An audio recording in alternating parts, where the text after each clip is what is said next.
Ça aussi, pourquoi on a commencé avec ça? Pourquoi on a commencé avec Sasson Vesimcha? Ouais. Et Béhémet, j'ai vu aujourd'hui, dans le livre Sasson Vesimcha, j'ai vu vraiment une parole de Rav Rahman Nachman que Vamash, vous voyez, du Ruach HaKodesh. C'est incroyable, incroyable. Vous voyez, dans Sasson Vesimcha, Rav Rahman Nachman, dans une de ses prières, il dit Ribono Sheolam Azreni Me'ata Lagil Velismoach Becha Tamid, Maître du monde, aide-moi à partir de maintenant d'être joyeux, d'avoir de l'allégresse en toi, d'être joyeux en toi, tout le monde, tout le temps. Vous voyez, être joyeux dans Hachem. Eux nous ont proposé des joies qui ne sont pas des joies. C'est des joies c'est de tristesse, c'est pas de la joie. Le cinéma, c'est pas de la joie. Les boîtes de nuit, c'est pas de la joie.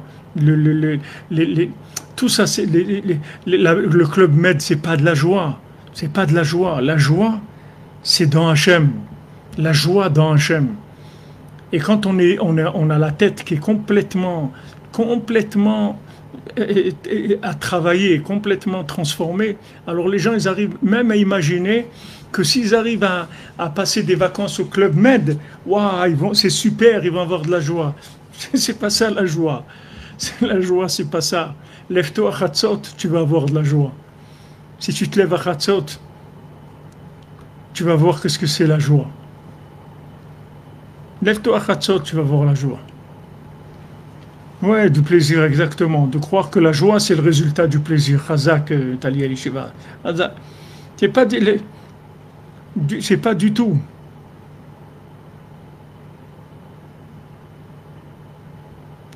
Ah, vraiment, au cinéma, c'est vraiment du formatage à l'envers, comme il dit.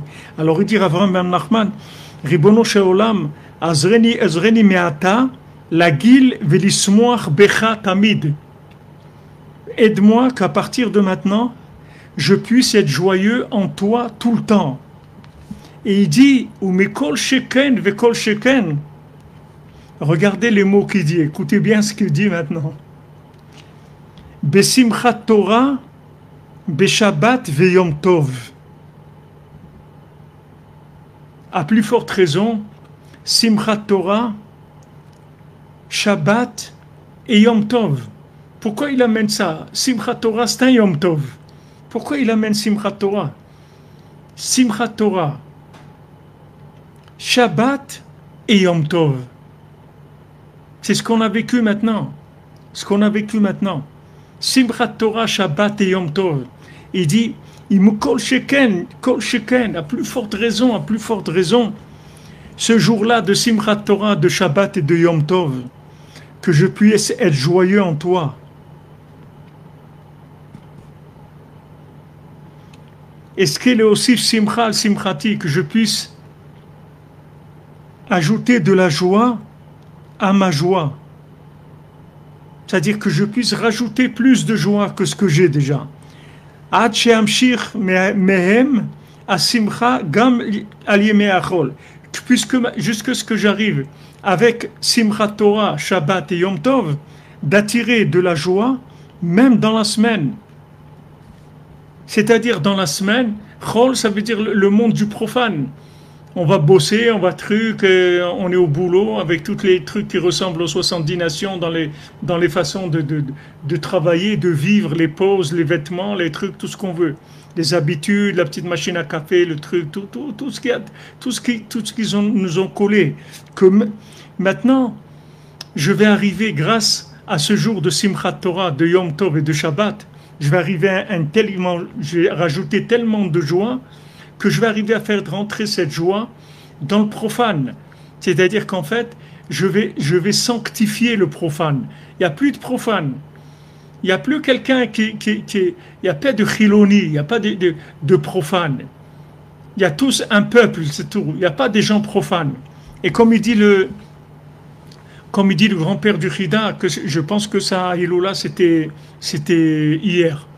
le grand-père du Chida, Rabbi Abraham Azoulay, il est monté il est venu de Fès, il est venu de Fès, du Maroc, de Fès, il est monté en Israël. Et il dit clairement, toute personne qui vit en Israël, c'est un tzaddik, même si dans les apparences tu vois rien. Donc ça, c'est un tzaddik qui avait il y a 380 ans, qui est venu habiter à Hebron, qui est le Chesed Abraham Azoulay, qui a écrit Chesed Abraham, c'est le grand-père du Chida. Il a dit, tout celui qui vit en Eretz Israël, il s'appelle un tzaddik. Même si tu vois dans les apparences que tu vois des choses qui te paraissent pas logiques. Donc maintenant, vous voyez qu'il y a la révélation de ce tzaddik-là. Quand tu le voyais, tu ne croyais pas que c'était un tzaddik. Parce que tu vois qu'il transgresse Shabbat, tu vois qu'il fait... il est intéressé que par la mode comme ça, la musique comme ça, les vêtements comme ça, les boucles d'oreilles dans les oreilles, les trucs, les coupes de cheveux comme ci. Tu vois que c'est ça qui l'intéresse. Tu te trompes, c'est un tzaddik. Mais comment c'est... Attends, tu vas voir. C'est un tzaddik qui est en otage. Attends, on va le libérer. Bezrat Hashem, tous les otages, on va les libérer.